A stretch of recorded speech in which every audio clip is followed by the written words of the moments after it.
Leden van de Staten-Generaal. 10 jaar geleden mocht ik voor het eerst in uw midden de troonrede uitspreken.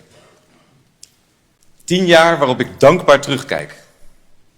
Sommige gebeurtenissen waren indringend en rauw van verdriet, zoals de aanslag op vlucht MH17. Op andere momenten ging emotie hand in hand met heling en verbondenheid. Zoals dit jaar op 1 juli tijdens de herdenking van de afschaffing van de slavernij. Natuurlijk denk ik aan de coronaperiode, die zo diep ingreep in ieders persoonlijke leven. En uiteraard denk ik aan de oorlog in Oekraïne. Het zijn dit soort momenten en gebeurtenissen die voor altijd deel uit zullen maken van onze geschiedenis en die in uw en mijn geheugen staan gegrift.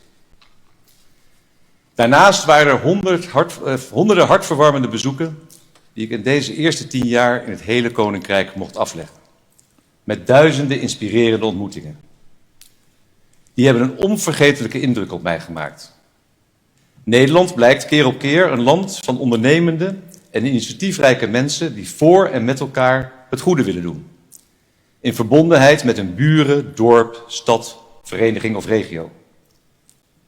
Het is dezelfde diepe verbondenheid die ik ook weer voelde bij mijn laatste bezoek aan het Caribisch deel van het Koninkrijk. Ik ontleen er de vaste overtuiging aan dat het maatschappelijk weefsel van onze samenleving bescherming verdient.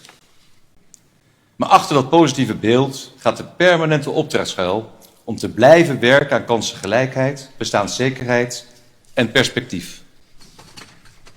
Voor lang niet iedereen zijn een fatsoenlijk huis, een goede gezondheid en een veilige thuissituatie vanzelfsprekend. Niet elk kind krijgt dezelfde kans op een goede toekomst. En niet iedere inwoner van ons land voelt zich gehoord en gezien. Er is nog altijd discriminatie en racistische uitsluiting in de samenleving. Ook daarom blijft de verwerking van het slavernijverleden juist na dit herdenkingsjaar in het hele Koninkrijk hoog op de agenda staan. Zodat we na erkenning en excuses samen mogen werken aan heling, verzoening en herstel. Dat betekent in de eerste plaats dat het kabinet ongeveer 2 miljard euro aan koopkrachtmaatregelen neemt, zodat de armoede niet toeneemt. Om te voorkomen dat gezinnen met de laagste inkomens in 2024 achterblijven in koopkracht, gaat de huurtoeslag omhoog. Om kinderarmoede tegen te gaan, wordt het kindgebonden budget verhoogd. Ook wordt het noodfonds energie verlengd, zodat mensen die hun energierekening niet meer kunnen betalen, een vangnet hebben. Daarnaast wordt volgend jaar de arbeidskorting verhoogd, zodat werken meer loont. Voor Caribisch Nederland komt extra geld beschikbaar om armoede te bestrijden.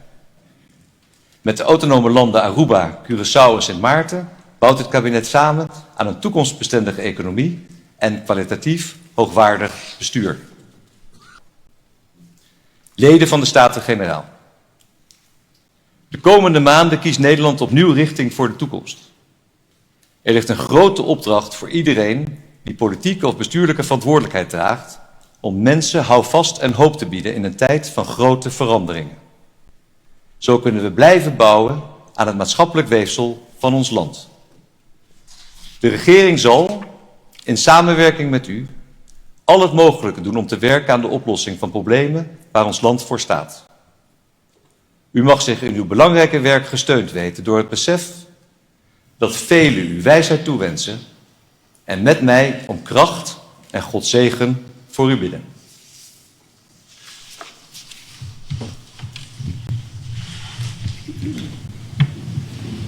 Leven de koning! Hoera! Hoera! Hoera!